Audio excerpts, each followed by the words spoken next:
приятели! Върнахме се след толкова много години. Да, Обаче както се казва. Да. Добре, днес сме 21 февруари. Както виждате, на 14 февруари беше Свети Валентин, деня на влюбените. И Ви харесвате ли си някой? Споделете нашата страница. И честит Свети Валентин на всички. Да, влюбени. Добре. Днес ще ви покажем комбинация, но този път с две чаши. Оригиналното. Да. Оригиналната, която е по-различна, затова пак ще ви покажем пар по пар. Нека не да ви покажем цялата комбинация, по-после каквото ще да става.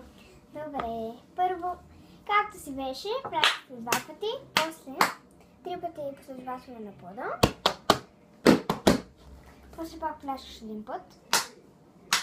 Но тук има вече по-различно. Ето така, а не както звучи. Тоест оригинално. Добре, да повторим 1, 2, 3. Сега, втория път, пак ще ви покажа малки. Сега, втория път. Защо не ви оставиш на мене сложното? Добре, хайде отменем. Така, втория парт, както казвам, винаги е малко по-труден от първия, но за сметка на това с малко репетиции вие ще можете да го научите. Да преговорим първата част. 1, 2, 3. Втората е лесно. Пляскаме един път. Само че тук взимаме чашеските, пляскаме ги, слагаме ги на земята.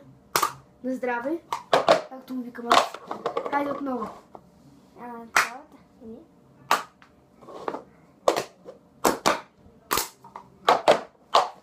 Хайде последен път и ви оставям вече. Да.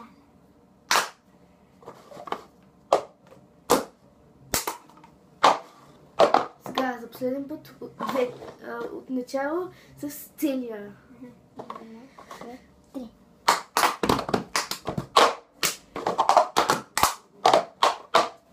Това беше от нас, приятели. Довиждане. Вие гледахте Къпсонг! И продължавайте да гледате нашето шоу. И очаквайте още видеа. Довиждане от Къпсонг!